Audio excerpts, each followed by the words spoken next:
को अगर business start करना है या सफल उद्यमी बनना है तो उसके लिए आप में क्या क्या गुण होने चाहिए। तो एक सफल उद्यमी की विशेषताएं क्या क्या होती हैं, उसके अंदर कौन कौन से गुण होने चाहिए।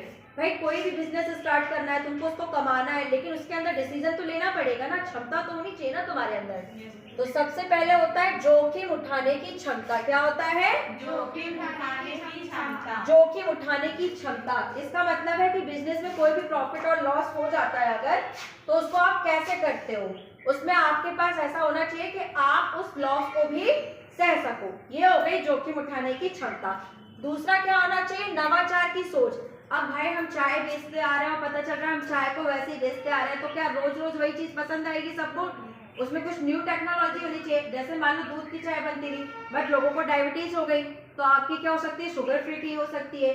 क्या हो सकता है? आपको नींबू की चाय हो सकती है। तो उसमें बहुत सारी आपको अपनी नई सोच वहां पे लानी पड़ेगी, जिससे आपका सामान उत्पाद बिक सके।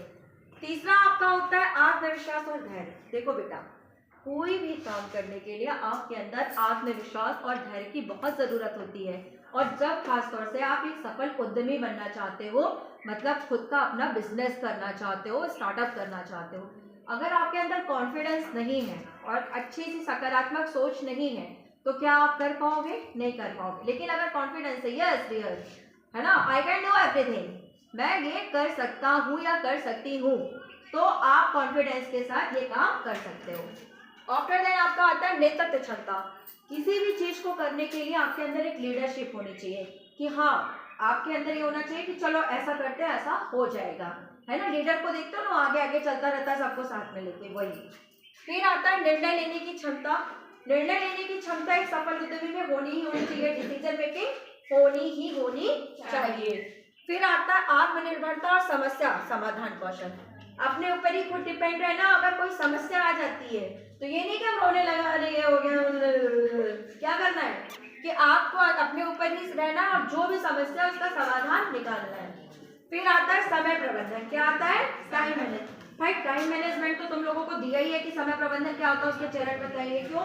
क्योंकि बिना टाइम मैनेजमेंट के तुम कुछ नहीं कर सकता। पेपर आ रहा है तो हर सब्जेक्ट का टाइम होता है ना कि ये पढ़ना है, ये पढ़ना है। फिर क्या होता है? वित्तीय समझ। वित्तीय समझ कैसे होती है? भाई फाइनेंशियल स्टेटमेंट, हम किसी चीज में कितना पैसा लगा रहे हैं, कहाँ कितना खर्च करना है, कहाँ कितना खर्च नहीं करना है। भाई प्रैक्टिकल है, इसमें हमें खर्च कर देंगे तो हमें क्या होगा? नंबर मिल रहा है। भाई हमें पोर्टफोलियो बनाना ही पड़ेगा।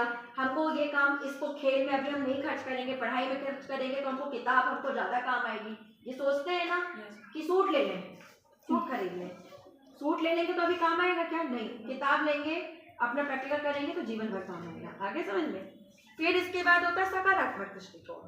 सकारात्मक दृष्टिकोण से आप क्या समझते हैं? कोई भी चीज को हम कितने अच्छे से कर सकते हैं, कितने पॉजिटिव वे में कर सकते हैं, है ना। किसी के लिए नकारात्मक नहीं सोचना है।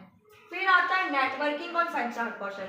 हम कोई भी बिजनेस करते हैं या कहीं भी हम कोई उद्यमशीलता करते हैं, हमारे अंदर क्या होना चाहिए? नेटवर्किंग होनी चाहिए। हम लोगों को जानना चाहिए कि अगल बगल वालों को, आसपास वालों को, तब ना हमारा सामान ज्यादा बिकेगा, जब लोग जानेंगे कि हम ये काम करते हैं। संचार, हम किसी से बात कर रहे हैं तो हमारा कैसा होना चाहिए, व्यवहार कैसा होना चाहिए, हमारी बातें स्पष्ट होनी चाहिए।